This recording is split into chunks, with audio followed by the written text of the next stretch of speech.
Hello and welcome to online school India for library science. एक बार फिर से आप सभी का online school India for library science में स्वागत है।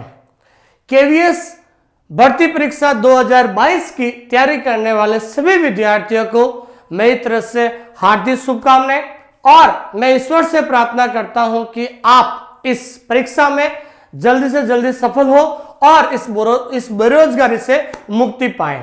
ठीक है दोस्तों, मैं आपका दोस्त सुमेर सिंह कछावा जोधपुर राजस्थान से ऑनलाइन स्कूल इंडिया प्लेटफॉर्म पर एक बार फिर से जोरदार स्वागत करता हूं और मैं आपको विश्वास दिलाता हूं कि अगर आप मेरे साथ अगले 4 महीने तक अगर आप मेरे साथ जुड़े रहेंगे तो आने वाली जो अप्रैल के अंदर केवीएस का जो एग्जाम है अप्रैल 2023 में होने वाला है, तो आप इस भर्ती में जरूर सफल होंगे ऐसी मैं उम्मीद करता हूं, क्योंकि मेरा मानना है कि हमारा मार्गदर्शन आपकी मेहनत बराबर आपकी सफलता। हम आपको अच्छी तरीके से गाइड कर सकते हैं। अगर आप मेहनत करोगे तो आप सफल जरूर होंगे। और सबसे पहले इस YouTube के माध्यम से, इस YouTube के चैनल पर जो भी आप मुझे लाइव देख रहे हैं, आप पहले तो हमारे चैनल को सब्सक्राइब कीजिए, लाइक कीजिए और कमेंट जरूर कीजिए, क्योंकि आपके कमेंट हैं जो मुझे बिल्कुल बहुत ज्यादा प्रेरित करते हैं हम और अच्छा से अच्छा आपको पढ़ाएं, अच्छी तरीके से एक्सप्लेन करें। जो स्ट्रगल मैंने 4 साल किए हैं वो स्ट्रगल जो है मैं चाहता हूं कि अगर आप 4 महीने भी कर लोगे तो आप जरूर भविष्य में लाइब्रेरियन बन पाओगे। ठीक है दोस्तों, आज हम एक बहुत इंपॉर्टेंट टॉपिक शुरू कर रहे हैं जिसका नाम है इंसाइक्लोपीडिया। इंसाइक्लोपीडिया को हिंदी में क्या कहते हैं? विश्वकोश कहते हैं। इसकी परिभाषा क्या है, इसके प्रकार क्या है, और जैसे ये टॉपिक पूरा होंगे इसके बाद इस टॉपिक के करीबन हम 20 से 25 क्वेश्चन ऑब्जेक्टिव भी करेंगे कि किस तरीके से इस टॉपिक में से जो है क्वेश्चन बनते हैं। क्योंकि कई बार देखा जाता है दोस्तों कि कई बार लोग किताबें लेकर आ जाते हैं, थ्योरी पढ़ लेते हैं, लेकिन उनको ये नहीं पता चलता है कि सवाल कैसे बनेंगे। इसलिए मैं आपको विशेष रूप से इस टॉपिक के बारे में आज मैं पढ़ाना जा रहा हूं।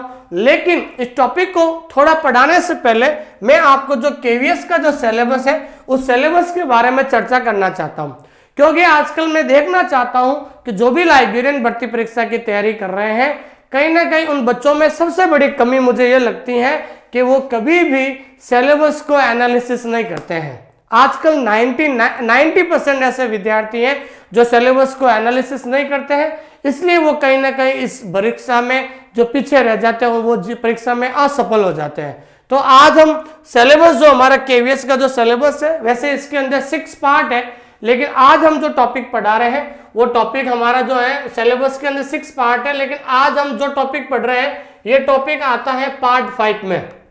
किस में आता है दोस्तों? पार्ट 5 के अंदर ये टॉपिक आता है। इस टॉपिक के बारे में भी हम चर्चा करते हैं। पहले इस टॉपिक का नाम है इंफॉर्मेशन सोर्सेज एंड सर्विस, सूचना सेवा और सूचना सेवा और सूचना स्रोत जो है। आज हम इस टॉपिक के अंदर 4 यूनिट है। पहली यूनिट होगी, दूसरी यूनिट होगी, तीसरी और चौथी यूनिट है। लेकिन आज हम जो है आपको बता दीजिए पहली यूनिट का जो सबसे इंपॉर्टेंट टॉपिक हम पढ़ रहे हैं, पहली यूनिट में हम पढ़ रहे हैं रेफरेंस सोर्स, संदर्भ स्रोत है, जिसको हम प्राइमरी, सेकेंडरी, टर्टियरी में इंफॉर्मेशन बांटते हैं। और उसमें सबसे इंपॉर्टेंट आज हम टॉपिक पढ़ने जा रहे हैं इंसाइक्लोपीडिया। ठीक है ना, ये बहुत इंपॉर्टेंट जो है सिलेबस का पार्ट है और इस पूरे पार्ट में से आपके केवीएस जो एग्जाम होगा उसमें कम से कम 15 से 18 क्वेश्चन जरूर पूछे जाते हैं। ध्यान दीजिए, कितने क्वेश्चन पूछे जाते हैं? 15 से 18 क्वेश्चन 100% पूछे जाएंगे, ध्यान रखना। इसलिए ये पार्ट बहुत ज्यादा इंपॉर्टेंट है। और आज इसी सिलेबस के पार्ट में से जो ये 5वां जो पार्ट है, 5th पार्ट है, इंफॉर्मेशन सोर्स और सर्विस, सूचना स्रोत और सेवा है, इस पूरे पार्ट में से आपके एग्जाम में 15 से 18 क्वेश्चन पूछे जाएंगे। लेकिन आज जो हम इस पार्ट में से पहला टॉपिक पढ़ने जा रहे हैं इंसाइक्लोपीडिया का करीबन 1 से 2 सवाल जरूर पूछा जाता है।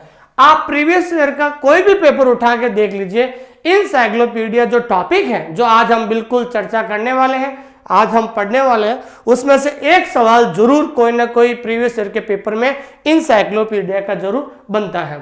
ठीक है, हम बहुत जल्द हैं और भी अन्य जो टॉपिक है इनके बारे में चर्चा करेंगे, लेकिन हम जो है इंसाइक्लोपीडिया के बारे में हम शुरू करते हैं। ठीक है, तो आज हम इंसाइक्लोपीडिया टॉपिक के बारे में हम चर्चा करते हैं, किस तरीके से सवाल बनेंगे, आपको कैसे आंसर देना, ये तरीका भी हम आपको बताने वाले हैं। ठीक है दोस्तों, आइए आज हम शुरू कर रहे हैं हमारा पहला जो टॉपिक है केवीएस का, जिसके नाम है इंसाइक्लोपीडिया। इंसाइक्लोपीडिया को हिंदी में क्या कहते हैं, विश्वकोश कहते हैं। अब विश्वकोश क्या होता है, एक किताब होती है या किताबों का जो सेट होता है, और जिसके अंदर या तो और भी विषय की जानकारी हो या किसी विशेष जो है विषय की जानकारी होती है, और उसको हम क्या कहते हैं, विश्वकोश कहते हैं। लेकिन और भी अन्य परिभाषा अलग अलग लोगों ने दी है, उसके बारे में चर्चा करते हैं। देखिए विश्वकोश की परिभाषा क्या है कि विश्वकोश ज्ञान के भंडार होते हैं। किसके होते हैं भाई, ज्ञान के भंडार। इंसाइक्लोपीडिया के जो है नॉलेज बहुत ज्यादा, इंसाइक्लोपीडिया जो है store house of the knowledge, ज्ञान का भंडार होता है, जिसको अंग्रेजी में क्या कहते हैं, store house of the knowledge. इसमें मानव प्रगति एवं कार्यकलापों का संपूर्ण परंतु संक्षिप्त वर्णन दिया जाता है। इसके अंदर जो भी मनुष्य ने जो भी अपने जीवन में प्रोग्रेस किया है, कौन कौन सी चीजें उन्होंने डेवलप की है, कौन कौन सी चीजों का ओरिजिन उत्पत्ति की है, वो हर जो है उनका डिस्क्रिप्शन है, वो शॉर्ट डिस्क्रिप्शन हमेशा जो है इंसाइक्लोपीडिया के अंदर दिया हुआ होता है। अब यहाँ पर सबसे इंपॉर्टेंट सवाल यहाँ बनता है, ये परीक्षा में 100% पूछा जा सकता है परीक्षा के अंदर, कि जो इंसाइक्लोपीडिया जो टॉपिक है, ध्यान रखना, इंसाइक्लोपीडिया जो वर्ड है ये कौन सी भाषा से लिया गया है। तो मैं आपको बता दूं, इंसाइक्लोपीडिया जो शब्द है ये ग्रीक भाषा से लिया हुआ है। कौन सी भाषा से दोस्तों, ग्रीक भाषा से ये लिया हुआ है। ये पहला सवाल तो आपको यही बन गया, आपको ध्यान रखना। ठीक है, एक मैं आपको बता देता हूं, लाइब्रेरी साइंस के अंदर एक मैंने फॉर्मूला बनाया है। फॉर्मूला क्या बनाया है, सीबीटी, ध्यान रखना। ठीक है, सीबीटी, और उसके आगे वाले आप इंसाइक्लोपीडिया ई भी जोड़ सकते हैं आप उसके अंदर आगे, सीबीटी, ये ध्यान रखना। ये बहुत अच्छा स्ट्रक्चर बनाया मैंने, एक फॉर्मूला बनाया था, ट्रिक बनाई थी। क्या होता था, जब मैं 12th की थी उसके बाद में मेरा जो आपको पता है ना, जन्मभूमि पिपाट सिटी है, जोधपुर के अंदर एक छोटा सा टाउन है पिपाट सिटी, और मेरा जन्मभूमि वो है, और कर्म भूमि मेरा जोधपुर सिटी है, जहां पर मैं अभी वर्तमान में गवर्नमेंट स्कूल के अंदर लाइब्रेरियन के पद पर कार्यरत हूँ। ठीक है ना, और ये केवीएस एग्जाम की जो आप तैयारी कर रहे हैं, उसमें मैंने 2018 में भी हिस्सा लिया था, उसमें मेरा सिलेक्शन हो गया था, लेकिन रिटर्न हो गया था, रिटर्न क्लियर हो गया था, इंटरव्यू भी दिया था, लेकिन उस समय डाइगुना लोगों ने पास किया था, जो है डाइगुना लोग इंटरव्यू देने के लिए आए थे, लेकिन फाइनल मेरिट में मैं ज़्यादा नहीं है, 2-3 नंबर से मैं रह गया था। लेकिन भाग्य में मेरा जो लिखा हुआ था कि भाई, मेरे भाग्य में यही लिखा हुआ था कि भाई जॉब मेरे घर के पास मिले, और मुझे मिल गई है। और कहीं ना कहीं अगर मान लो उस समय मेरा सिलेक्शन हो जाता फाइनल, तो आज मैं कहीं आसाम, दिल्ली, यूपी, एमपी में केवीएस में जॉब कर रहा होता, शायद मैं आज आपसे नहीं मिल पाता, आपसे जो है रूबरू नहीं हो पाता। तो इस जो किस्मत में लिखी हुई होती है वही आप मेहनत करना आपके हाथ में है, लेकिन जॉब जहां आपके भाग्य में लिखी हुई वही आपको मिलती है। लेकिन उस समय सिलेक्शन नहीं हुआ, बहुत अच्छी बात है, जो भी होता है वो अच्छा ही होता है। ठीक है दोस्तों, ये चीज ध्यान रखना। तो मैंने एक फॉर्मूला बनाया था, एक सीबीटी, जब मैं पिपाट से जोधपुर कॉलेज पढ़ने आता था, जब मैं आई वॉज डूइंग बीए, जब मैं बीए कर रहा था इंग्लिश लिटरेचर में, तब मैं पिपाट से जोधपुर आता था, अप डाउन करता था, तो एक बस आती थी, उसका नाम था सीबीटी। क्या नाम था, सीबीटी बस के ऊपर लिखा हुआ था सीबीटी का फुल फॉर्म थी बस के हिसाब से चौधरी बस ट्रेवल्स। क्या नाम था, चौधरी, सी का मतलब सीबीटी का वहां फुल फॉर्म थी चौधरी बस ट्रेवल्स। लेकिन मैंने एक ट्रिक बना दी है, सी का मतलब क्या होता है, कैटलॉग। सी का मतलब क्या होता है, कैटलॉग हो गया। और बी का मतलब होता है बिब्लियोग्राफी। क्या होता है दोस्तों, बी का मतलब क्या हो गया, बिब्लियोग्राफी। और टी का मतलब होता है थिसोरस। क्या होता है दोस्तों, थिसोरस, ध्यान रखना, सीबीटी। और ई का मतलब क्या हो गया, इंसाइक्लोपीडिया। तो ध्यान रखना, ये 4 ऐसे अक्षर हैं, सीबीटी, ई, ध्यान रखना। ये चारों जो शब्द है, ये चारों शब्द ध्यान रखना है ग्रीक भाषा से लिए हुए हैं।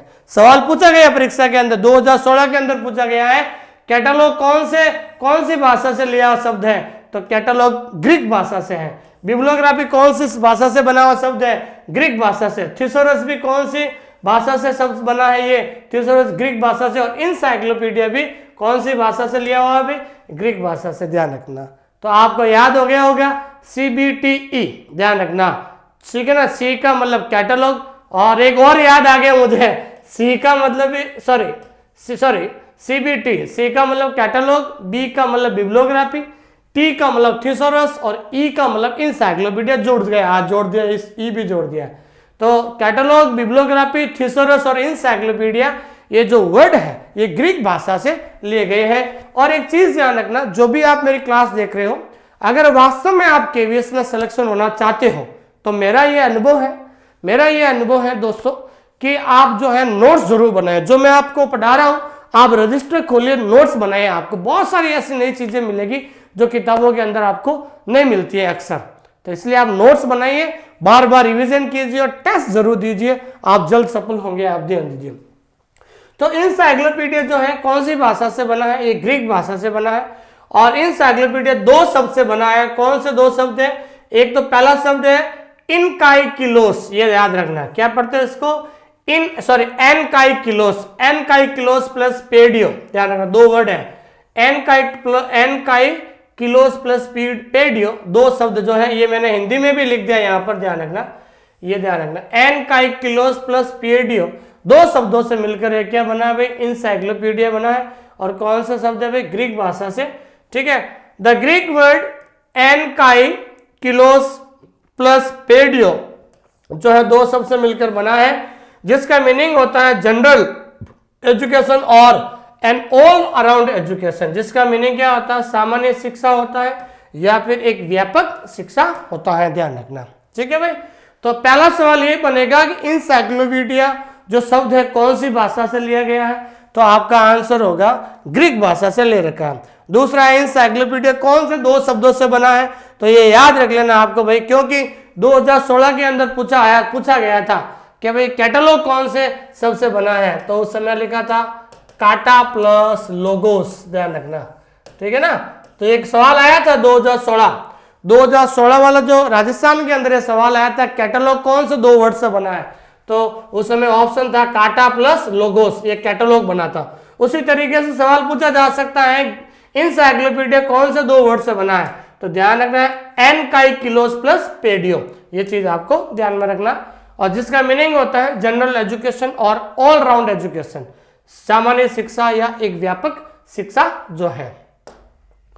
उसके बाद जो है इंसाइक्लोपीडिया की जो सबसे अच्छी परिभाषा जो मुझे लगी है, ये सबसे अच्छी परिभाषा है। क्या कह रहा है कि एक पुस्तक या पुस्तकों का सेट, एक किताब या एक किताबों का सेट जो कई विषयों पर या एक विषय के कई पहलुओं पर जानकारी देता है, ठीक है ना। एक किताब भी कह सकते हैं या किताबों का सेट जो होता है, या वो अनेक विषय पर या एक विषय पर कई पहलुओं पर जानकारी देता है और आमतौर पर वर्ण अनुक्रम में व्यवस्थित होता है। वो क्या कहलाता है? विश्व केस कहलाता है। तो विश्व केस एक किताब भी होती है जिसके अंदर, उस किताब के अंदर एक ही विषय के अलग अलग पहलुओं पर जानकारी होती है। पहलू का मतलब होता है एस्पेक्ट, अलग अलग पहलुओं पर, जो एक ही विषय की अलग अलग पहलुओं पर जानकारी होती है। और वो जानकारी हमेशा वर्ण अनुक्रम अनुसार, और इंग्लिश मीडियम वाले भी ये इंग्लिश में भी दिए हैं। देखिए दोस्तों, क्योंकि कुछ लोग जो होते हैं हिंदी मीडियम के होते हैं, कुछ लोग इंग्लिश मीडियम के होते हैं। मैं हिंदी मीडियम वाले विद्यार्थियों को विशेष रूप से कहता हूं कि लाइब्रेरी साइंस में थोड़ा आप प्योर हिंदी में नहीं पढ़ पाओगे। कुछ ऐसे वर्ड हैं जो मैं आपको बताता रहूंगा, साथ साथ कुछ वर्डों को अंग्रेजी में भी पढ़ना जरूरी है।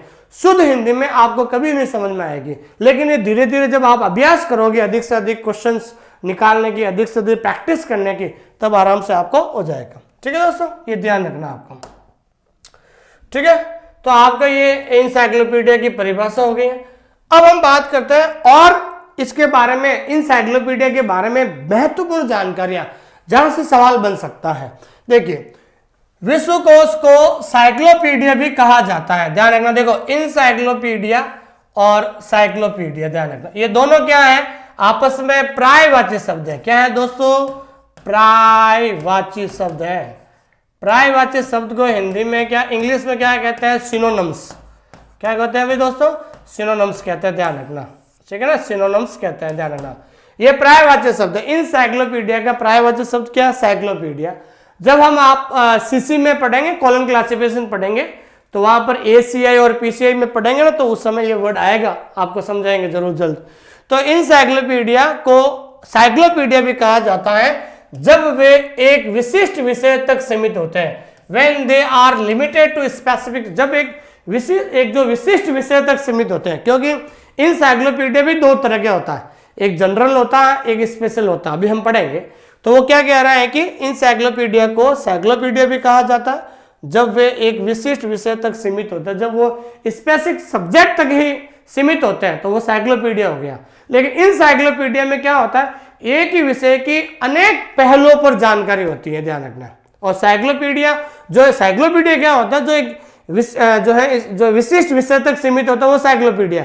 लेकिन इंसाइक्लोपीडिया में जब हम अनेक विषयों की चर्चा करते हैं या किसी एक विषय के अनेक पहलुओं की जानकारी होती है तो हम वो इंसाइक्लोपीडिया होता है। वेरी इंपॉर्टेंट है दोस्तों, ये एक सवाल और बन गया है कि इंसाइक्लोपीडिया का जो पर्यायवाची शब्द क्या होता है, साइक्लोपीडिया होता है। ये भी सवाल बन गया, आपको ध्यान रखना। अरस्तु को विश्वकोश का जनक कहा जाता है। देखो अरस्तु को हिंदी में तो ऐसा लिखा जाता है, लेकिन अंग्रेजी में इसका प्रोनाउंसिएशन क्या होता है, एरिस्टोटल। क्या होता है भाई, एरिस्टोटल। तो ध्यान रखना, कंफ्यूज मत होना, अरस्तु को अंग्रेजी में ये स्पेलिंग होती है, ध्यान रखना, ठीक है ना। तो अरस्तु को अंग्रेजी में एरिस्टोटल कहा जाता है, एरिस्टोटल, ध्यान रखना। तो अरस्तु को अंग्रेजी में ऐसा लिखा जाता है, Aristotle is referred to as the father of encyclopaedia. Very important दोस्तों, अरस्तु को विश्वकोश का जनक भी कहा जाता है। क्या कहा जाता है भाई, विश्वकोश का जनक भी कहा जाता है। अगला क्वेश्चन है, इंसाइक्लोपीडिया शब्द का पहली बार इस्तेमाल, ध्यान रखना, वेरी इंपॉर्टेंट क्वेश्चन है अगला। ये सारा इंपॉर्टेंट क्वेश्चन आ रहे भाई। इंसाइक्लोपीडिया शब्द को पहली बार किसने प्रयोग किया था, जॉन हेनरिक एल स्टेड की किताब में किया गया था।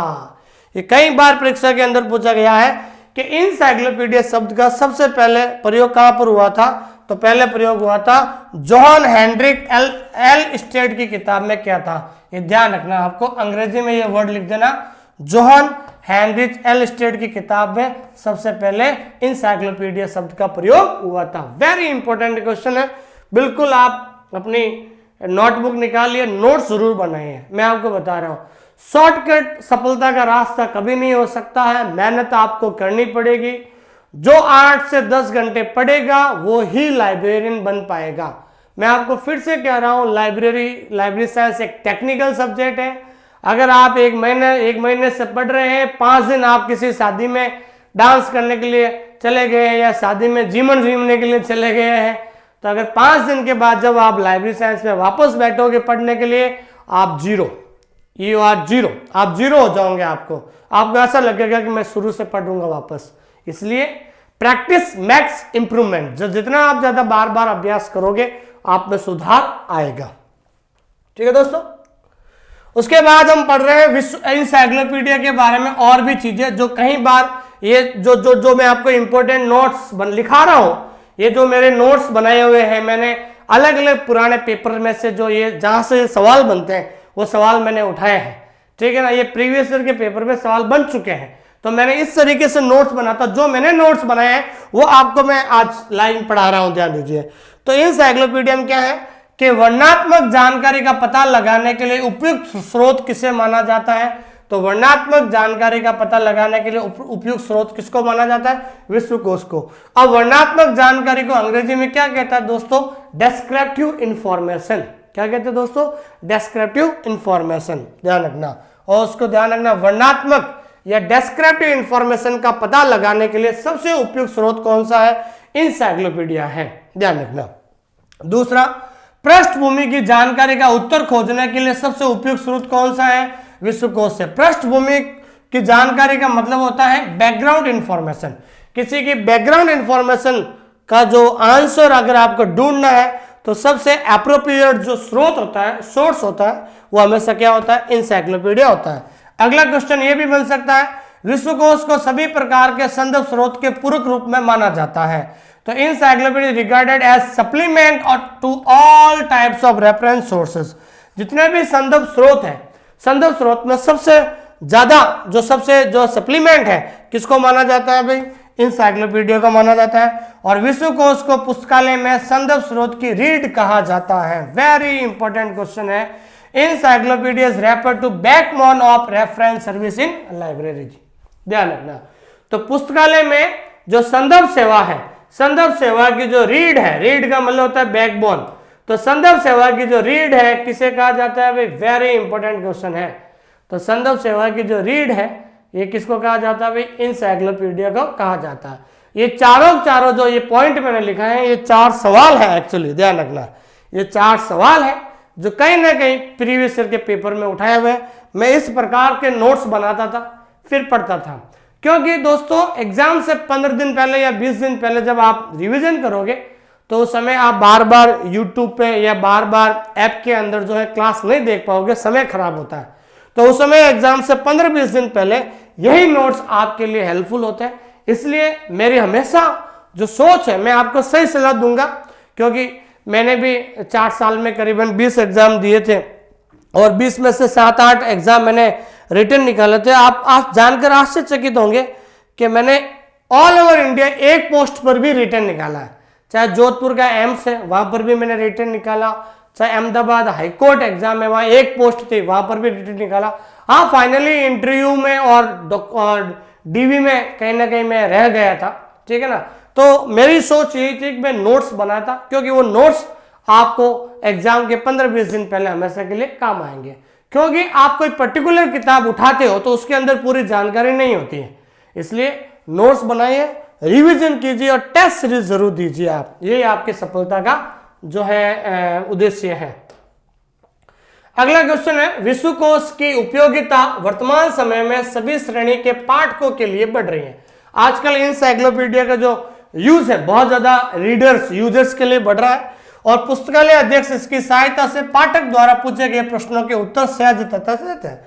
और लाइब्रेरी के अंदर अगर लाइब्रेरी के अंदर कोई भी यूजर आता है, अगर किसी प्रकार का प्रश्न पूछता है, अगर उस लाइब्रेरी के अंदर इंसाइक्लोपीडिया है तो वो किसी भी क्वेश्चन का आंसर आसानी से दे सकता है। तो स्पेशली लाइब्रेरी के अंदर जो लाइब्रेरियन है उसके लिए भी इंसाइक्लोपीडिया बहुत ज्यादा यूजफुल है। संचित सूचना की दृष्टि से विश्वकोश को 2 श्रेणियों में बांटा गया है। वेरी इंपॉर्टेंट है, सवाल आ सकता है इंसाइक्लोपीडिया को कितने श्रेणियों में बांटा गया? 2 श्रेणियों में। पहला होता है सामान्य विश्वकोश या इंसाइक्लोपीडिया, 2 प्रकार के होते हैं। पहला हो गया आपके सामान्य विश्वकोश, मतलब जनरल जो है इंसाइक्लोपीडिया। दूसरा है विशिष्ट इंसाइक्लोपीडिया, का मतलब होता है स्पेशल इंसाइक्लोपीडिया। और स्पेशल इंसाइक्लोपीडिया को हम क्या कह सकते हैं? सब्जेक्ट इंसाइक्लोपीडिया भी कह सकते हैं, ध्यान रखना। तो इंसाइक्लोपीडिया 2 प्रकार के होते हैं, जनरल इंसाइक्लोपीडिया, दूसरा है स्पेशल इंसाइक्लोपीडिया है। तो सवाल पूछा जाता है इंसाइक्लोपीडिया के कितने प्रकार है, कितने टाइप्स हैं? तो 2 प्रकार होते हैं। पहला जो प्रकार हम पढ़ने जा रहे हैं, ठीक है, 2 प्रकार के होते हैं, जनरल और स्पेशल। तो जनरल इंसाइक्लोपीडिया पढ़ने जा रहे हैं। अब जनरल इंसाइक्लोपीडिया की परिभाषा क्या है, ध्यान दीजिए कि सामान्य विश्वकोश वे सूचना स्रोत होते हैं जिनका विषय क्षेत्र एक विषय या विषय समूह में सीमित नहीं होता है, ध्यान रखना। सामान्य विश्वकोश में क्या होता है कि जिनका जो विषय क्षेत्र एक विषय या विषय का समूह में सीमित नहीं होता है। ऐसा नहीं है खाली एक विषय के बारे में ही जानकारी वो सामान्य होगा, नहीं, उसमें क्या होता है कि हजारों विषय के जो है जानकारी सामान्य होती है, ध्यान रखना। तो एक विषय या विषय समूह में सीमित नहीं होता, वरन इसमें मानव द्वारा सर्जित संपूर्ण ज्ञान को एक स्रोत में एकत्रित करने का प्रयास किया जाता है। सबसे इंपॉर्टेंट ये ध्यान रखना है, जनरल इंसाइक्लोपीडिया में ध्यान रखना, मनुष्य के द्वारा जितना भी जो नॉलेज मनुष्य ने किसी भी क्षेत्र में जो भी नॉलेज की उत्पत्ति की है, जो भी उन्होंने चीजें बनाई हैं, चीजें खोजी हैं, चीजों का विकास किया है, उनको एक स्रोत में एकत्रित करने का प्रयास किसमें किया जाता है दोस्तों? सामान्य विश्वकोश में किया जाता है, ठीक है ना। तो एक किताब की जो संपूर्ण जो पहलू होते हैं, संपूर्ण जानकारी जो होती है, संपूर्ण जानकारी वो हमेशा सामान्य विषय में होती है। और जनरल इंसाइक्लोपीडिया के 2 प्रकार होते हैं, ध्यान रखना। तो जनरल इंसाइक्लोपीडिया भी 2 प्रकार के होते हैं। तो जनरल इंसाइक्लोपीडिया 2 कौन से हैं? इंसाइक्लोपीडिया अमेरिकाना और दूसरा है इंसाइक्लोपीडिया ब्रिटानिका, ध्यान रखना। सामान्य विश्वकोश भी 2 प्रकार के होते हैं। कितने प्रकार के होते हैं? 2 प्रकार के। तो सवाल आ सकता है कि इंसाइक्लोपीडिया अमेरिकाना और इंसाइक्लोपीडिया ब्रिटानिका ये किसके उदाहरण है? तो ये उदाहरण है आपके, ध्यान रखना, जनरल इंसाइक्लोपीडिया का। तो अभी हम इनके बारे में पढ़ेंगे, पूरा अलग से विस्तार से पढ़ेंगे, ध्यान रखना। तो इंसाइक्लोपीडिया दो प्रकार के होते हैं, जनरल इंसाइक्लोपीडिया, दूसरा होता है स्पेशल इंसाइक्लोपीडिया। ठीक है दोस्तों। उसके बाद जनरल इंसाइक्लोपीडिया भी दो प्रकार के होते हैं, एक तो होता है इंसाइक्लोपीडिया अमेरिकाना और दूसरा होता है इंसाइक्लोपीडिया ब्रिटानिका। ये दो उदाहरण है, कई बार ऐसा पूछा जाता है इंसाइक्लोपीडिया ब्रिटानिका उदाहरण है किसका, किसका उदाहरण है, जनरल इंसाइक्लोपीडिया का। दूसरा प्रकार होता है दोस्तों विशिष्ट विश्वकोश, स्पेशल इंसाइक्लोपीडिया। तो इस विशिष्ट स्पेशल इंसाइक्लोपीडिया क्या होता है, विशिष्ट विश्वकोश उन कृतियों को कहते हैं जिनके अंतर्गत किसी एक विषय अथवा विषय समूह से संबंधित विषय सामग्री की सूचना उपलब्ध होती है, जिसमें केवल एक ही स्पेशल, एक ही विषय का जो सूचना जो होती है, सूचना उपलब्ध होती है, या उस विषय से संबंधित जो सूचना उपलब्ध होती है वो क्या होता है, विशिष्ट विषय होता है, जो जिसमें एक ही विषय अथवा विषय समूह से संबंधित, उसी विषय संबंधित की ही सूचना जब होती है वो हमेशा क्या कहलाता है, स्पेशल कहलाता है। इसके भी दो उदाहरण है, ठीक है ना, कौन कौन से है, encyclopedia of library and information science और McGraw hill encyclopedia science and technology. ये आगे भाई साइंस एंड टेक्नोलॉजी क्या आ गया, ये सब्जेक्ट हो गया, और इसमें सिर्फ साइंस और टेक्नोलॉजी की ही सूचना जानकारी होती है, और इसमें क्या है, लाइब्रेरी और पुस्तकालय और सूचना विज्ञान की जानकारी होती है। तो परिभाषा समझ में आ गया, किसी एक विषय अथवा विषय समूह से संबंधित विशेष सामग्री की सूचना उपलब्ध होती है वो क्या होती है, विशिष्ट होती है। देखिए दोस्तों परिभाषा भी देखो, मेरी बात सुनिए, आजकल लोग क्या है, एक शॉर्टकट रास्ता अपना रहे हैं, ऑब्जेक्टिव किताब लेकर आ गए मार्केट से, उस ऑब्जेक्टिव को पढ़ना शुरू हो गया।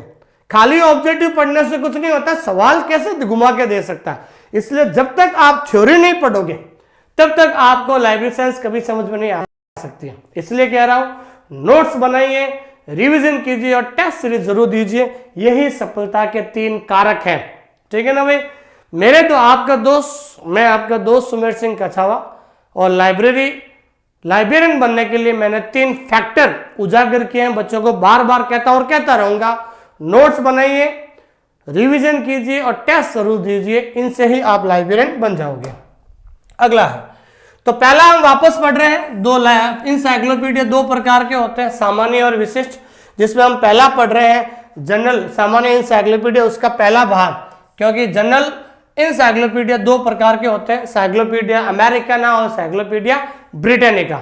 सबसे पहले हम साइक्लोपीडिया ब्रिटानिका पढ़ रहे हैं। इंसाइक्लोपीडिया ब्रिटानिका का प्रकाशन कब से शुरू हुआ था, 1768 से 1771। वेरी इंपॉर्टेंट, ये कई बार सवाल पूछा जाता है कि सबसे पहले ध्यान रखना है इंसाइक्लोपीडिया ब्रिटानिका का जो प्रकाशन है वो कब से शुरू हुआ, 1768 और 1771 से शुरू हुआ। ध्यान रखना, सॉरी, इनका जो फर्स्ट पब्लिकेशन है, ध्यान रखना, इंसाइक्लोपीडिया का जो फर्स्ट पब्लिकेशन है, ध्यान रखना, फर्स्ट पब्लिकेशन पहला जो प्रकाशन है वो कब से शुरू हुआ, 1718 से शुरू हुआ था, जो 1771, ध्यान रखना, ठीक है, 1771 में पूरा हुआ था। ध्यान रखना, 1768 से 1771 में ये पूरा हुआ था। और ये सबसे पहले पब्लिश्ड कहां से हुई थी, पब्लिश का मतलब इसका प्रकाशन, इसका ध्यान रखना, प्रकाशन कहां से हुआ था, एडिनबर्ग। ये एडिनबर्ग कहां पर है भाई, स्कॉटलैंड के अंदर। ध्यान रखना, कहां पर है, स्कॉटलैंड में। तो सवाल पूछा जाता परीक्षा के अंदर कि इंसाइक्लोपीडिया ब्रिटानिका कहां से प्रकाशित हुई थी, सबसे पहले कहां से प्रकाशित हुई थी, तो कहां से प्रकाशित हुई थी भाई, एडिनबर्ग जो स्कॉटलैंड के अंदर है, एडिनबर्ग से सबसे पहले उनका प्रकाशन शुरू हुआ। और फर्स्ट पब्लिकेशन इंसाइक्लोपीडिया ब्रिटानिका का 1768 से 1771 तक चला था। और भी हम जो है इसके बारे में हम अध्ययन करते हैं, और भी इंसाइक्लोपीडिया के बारे में ध्यान दीजिए। इंसाइक्लोपीडिया ब्रिटानिका को पहली बार 1768 और 1771 के बीच में स्कॉटलैंड की राजधानी एडिनबर्ग जो ग्रेट ब्रिटेन में है 3 खंडों के रूप में प्रकाशित किया गया था। वेरी इंपॉर्टेंट क्वेश्चन है। इंसाइक्लोपीडिया ब्रिटानिका को 1768 और 1771 के बीच में, अभी मैंने बताया था, स्कॉटलैंड की राजधानी एडिनबर्ग में 3 खंडों में प्रकाशित किया था। कितने खंड, 3 खंड। खंड को अंग्रेजी में क्या कहते हैं, वॉल्यूम। ध्यान रखना, 3 खंडों में वे विकसित किया गया। इंसाइक्लोपीडिया ब्रिटानिका के 15वें संस्करण को पहली बार 1774 में 30 खंडों में प्रकाशित किया गया था, जिसे तीन भागों में विभाजित किया गया था। माइक्रोपीडिया में 12 खंड थे, मैक्रोपीडिया में 17 खंड थे, प्रोपेपीडिया में 0-1। ध्यान रखना तीन खंड कौन कौन से हैं। पहला ध्यान रखना माइक्रोपीडिया, ये याद रखना भाई। पहला खंड था माइक्रोपीडिया में जिसमें कितने थे 12 वॉल्यूम थे। दूसरा भाग कौन सा है, ध्यान रखना मैक्रोपीडिया, ठीक है ना भाई। मैक्रोपीडिया, माइक्रो मैक्रो, मैक्रो में कितने खंड है भाई, वॉल्यूम, वी का मतलब यहाँ पर वॉल्यूम है, 17 वॉल्यूम है। और तीसरा क्या हो जाएगा प्रोपेडिया, ये याद रखना भाई। प्रोपेडिया में कितने हैं भाई, एक खंड है। कितने खंड है, एक खंड है, ध्यान रखना। तो ध्यान रखना आपको। तो उस समय जब है ना ब्रिटानिका का जो 15वां एडिशन आया था 1974 में, उस समय 30 खंड आए थे, लेकिन 30 खंडों को जो है इन्होंने 3 भागों में बांटा था। 30 खंड कौन कौन से हैं, 17 और 1 18, 18 और 12 30 हो गए भाई। ये रहा देखो 30 खंड कौन कौन से हुए। तो माइक्रोपीडिया में 12 खंड थे, मैक्रोपीडिया में 17 थे और प्रोपेडिया में कितना था 1। तो 30 खंडों में प्रकाशित किया गया, ठीक है ना। जिसे 3 भागों में, 3 भाग कौन से, पहला हो गया माइक्रोपीडिया, दूसरा मैक्रो और तीसरा प्रोपेडिया। 3 तो भाग हो गए और टोटल 30 खंड, 12 17 और 1 तो हो गए 30 खंड, ध्यान रखना। तो 30 खंडों में प्रकाशित किया गया, जिसे 3 भागों में विभाजित किया गया था। 3 भाग कौन कौन से, माइक्रोपीडिया, मैक्रोपीडिया और प्रोपेडिया। लेकिन बाद में 1985 में, याद रखना, लेकिन बाद में 1985 में इंडेक्स भाग को जोड़ा गया। फिर उसके बाद चौथा भाग हो गया था आपके इंडेक्स, ध्यान रखना, इंडेक्स भाग में जोड़ा गया था चौथा भाग, जिसके अंदर कितने खंड थे भाई, 2 खंड। तो 30 और 2 कितने हो गए, 32 खंड हो गए। 2 खंड है और 32 वॉल्यूम सेट को 4 भागों में बांटा गया था। तो अब सवाल यही आएगा कि इनसाइक्लोपीडिया ब्रिटानिका को कितने टोटल कितने खंड है भाई, टोटल खंड है आपके 32। अब कितने हो गए भाई, 1985 के बाद ये जोड़ दिया गया चौथा भाग, तो 32 खंड हो गए। तो ध्यान रखना सवाल है कि कितने खंडों में बांटा गया है, 32 खंडों में है। और भाग कितने हैं इनसाइक्लोपीडिया ब्रिटानिका के, 4 भाग है।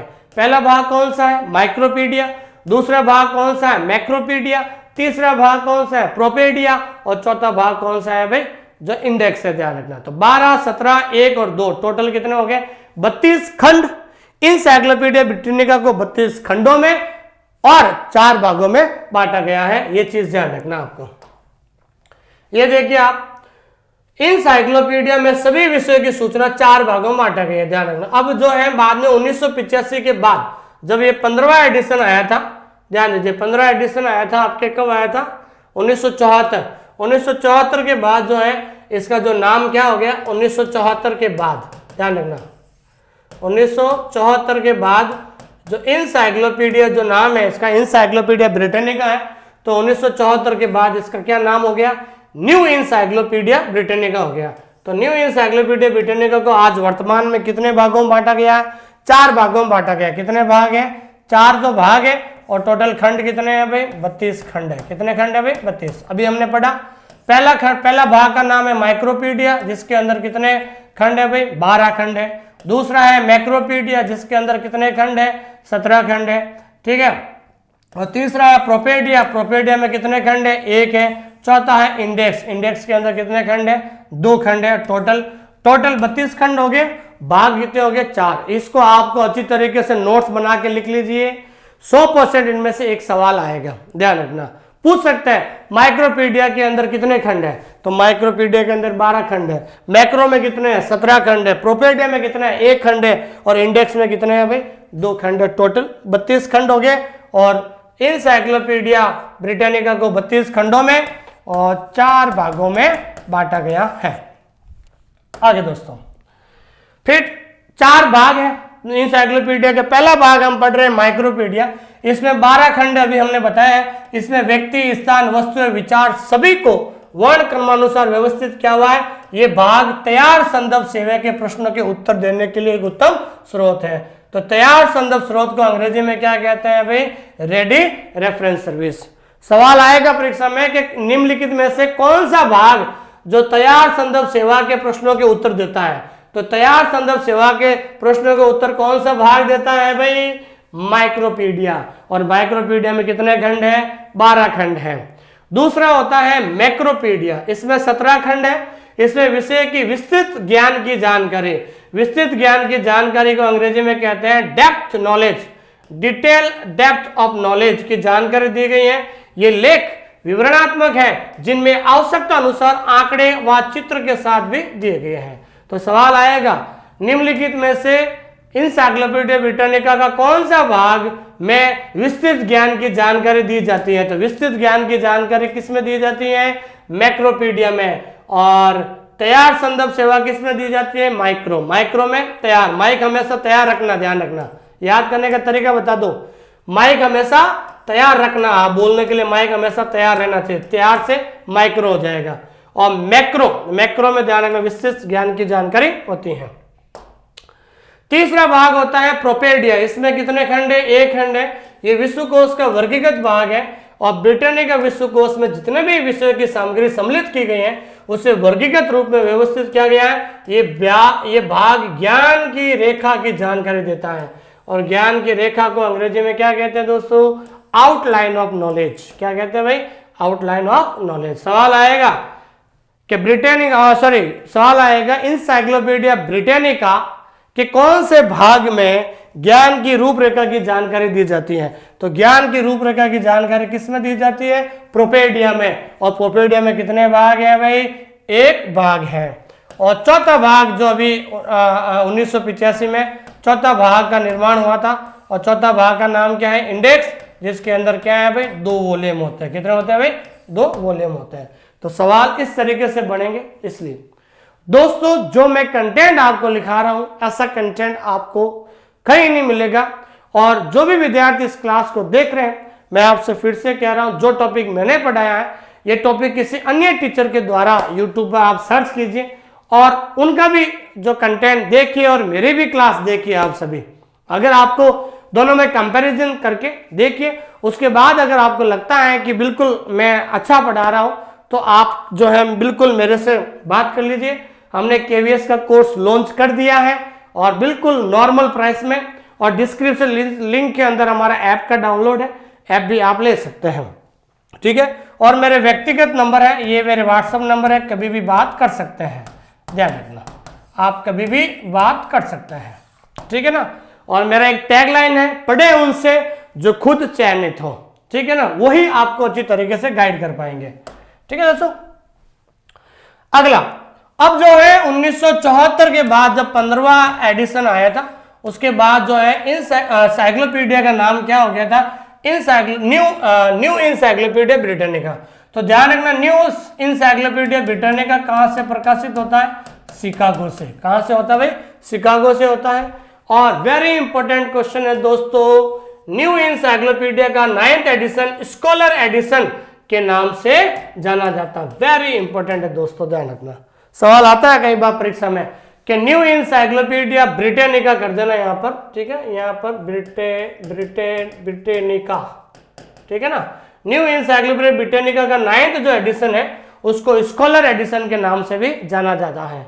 और ध्यान रखना, यहाँ पर कंफ्यूज मत होना, तो अगर खाली पूछ ले भाई इंसाइक्लोपीडिया ब्रिटानिका कहाँ से प्रकाशित होता है, तो इंसाइक्लोपीडिया ब्रिटानिका एडिनबर्ग से प्रकाशित हुआ था, लेकिन न्यू इंसाइक्लोपीडिया जो कहां से प्रकाशित होता है, न्यू आते ही आपको शिकागो याद आना चाहिए। इंसाइक्लोपीडिया ब्रिटानिका का 14वां एडिशन 1929 में, इंसाइक्लोपीडिया ब्रिटानिका के न्यू से 14 एडिशन तक तो इसका नाम क्या था? 14वें एडिशन तक तो इसका नाम था इंसाइक्लोपीडिया ब्रिटानिका, लेकिन इंसाइक्लोपीडिया ब्रिटानिका का जो 15वां एडिशन आया था 1974 को संशोधित शीर्ष के नाम से, और 15वें एडिशन के बाद इसका नाम क्या पड़ गया था? न्यू इंसाइक्लोपीडिया ब्रिटानिका के रूप में प्रकाशित किया गया था, ध्यान रखना।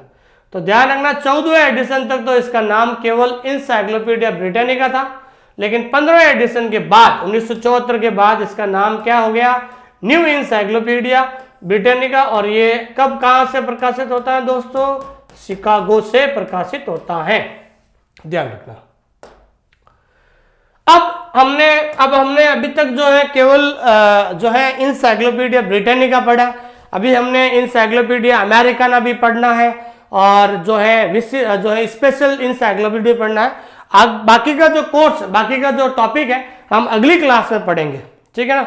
अगली क्लास में जो है आगे का जो टॉपिक है, जैसे अभी हमने इंसाइक्लोपीडिया ब्रिटानिका पढ़ा है, अभी हमें इंसाइक्लोपीडिया अमेरिकाना पढ़ना है, स्पेशल जो है इंसाइक्लोपीडिया पढ़ना है वो हम अगली क्लास में पढ़ेंगे। जो अभी हमने पढ़ा है उसके कुछ इंपॉर्टेंट क्वेश्चन के बारे में हम चर्चा कर लेते हैं। पहला क्वेश्चन है, विश्वकोश का जनक किसे कहा जाता है? Who is referred to as the father of encyclopaedia? ये सवाल आया था एम्स जोधपुर 2018 के अंदर, ये सवाल आया था, ठीक है ना। ये पेपर मैंने भी दिया था, ये लाइब्रेरी असिस्टेंट का पेपर था, ये पेपर मैंने दिया था, लेकिन जो है डीवी के अंदर में एक्सपीरियंस की वजह से मेरे पास एक्चुअली प्राइवेट स्कूल का एक्सपीरियंस था, ठीक है ना, लेकिन किसी के पास जो था कोई गवर्नमेंट इंस्टीट्यूट का एक्सपीरियंस था, उसको ज़्यादा प्रेफरेंस दी थी उन्होंने, इसलिए मैं डीवी के अंदर जो है डीवी के अंदर बाहर निकल गया था। ये ऑल ओवर इंडिया एक पोस्ट थी ओबीसी की, ध्यान रखना मैं ओबीसी कैटेगरी से आता हूँ।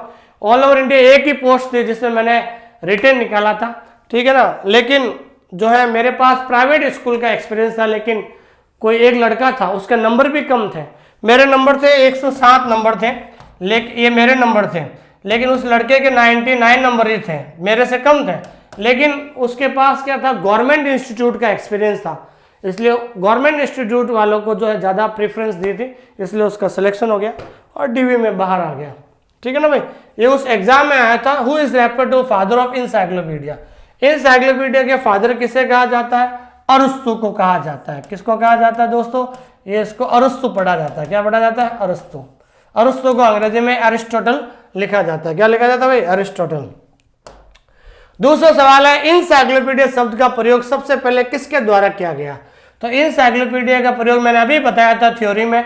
इंसाइक्लोपीडिया का सबसे पहले प्रयोग, ध्यान रखना, जोहान हेनरिच एस्टेटेड ने किया था। इसका आंसर ये होगा। तीसरा सवाल है, इंसाइक्लोपीडिया ब्रिटानिका किस प्रकार का विश्वकोश है? तो मैंने बताया था इंसाइक्लोपीडिया ब्रिटानिका हो या इंसाइक्लोपीडिया अमेरिकाना हो, तो ध्यान रखना जनरल इंसाइक्लोपीडिया के दो उदाहरण मैंने बताए थे। जनरल इंसाइक्लोपीडिया के दो उदाहरण कौन से बताए थे? इंसाइक्लोपीडिया ब्रिटानिका और अमेरिकाना। उसके बाद अगला है, इंसाइक्लोपीडिया ब्रिटानिका का पहली बार कब प्रकाशन हुआ था? तो इंसाइक्लोपीडिया ब्रिटानिका का पहली बार प्रकाशन हुआ था 1768 से 1771 में। यह शिमला हाई कोर्ट में आया था, 2016 के अंदर आया था ये। अगला क्वेश्चन है, न्यू इंसाइक्लोपीडिया ब्रिटानिका का कौन सा भाग तत्काल संदर्भ के लिए उपयोगी है? मैंने बताया था आपको इंसाइक्लोपीडिया ब्रिटानिका कौन सा भाग तत्काल संदर्भ सेवा के लिए उपलब्ध है। तो तत्काल संदर्भ को क्या कहते हैं? Ready reference service. मैंने बताया था रेडी रेफरेंस सर्विस, याद रखना। तो तत्काल संदर्भ सेवा के लिए क्या बताया था? तत्काल का मतलब होता है तैयार संदर्भ सेवा। तो तैयार संदर्भ से तैयार क्या रखना चाहिए? माइक। मैंने याद करवाया था आपको, ठीक है ना भाई। तत्काल का मतलब होता है यहाँ पर, रेडी का मतलब होता है तैयार संदर्भ सेवा। तो तैयार क्या होना चाहिए?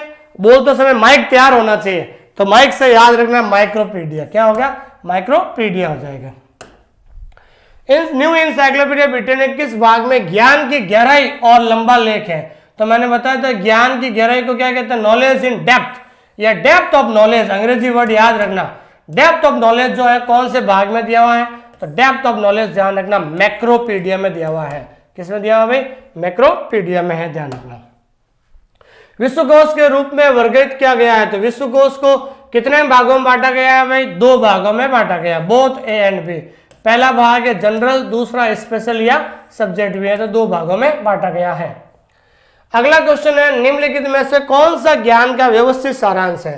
तो निम्नलिखित में से कौन सा ज्ञान का व्यवस्थित सारांश है? तो व्यवस्थित सारांश हमेशा किसका होता है? इंसाइक्लोपीडिया का होता है। किसका होता है दोस्तों? इंसाइक्लोपीडिया का होता है।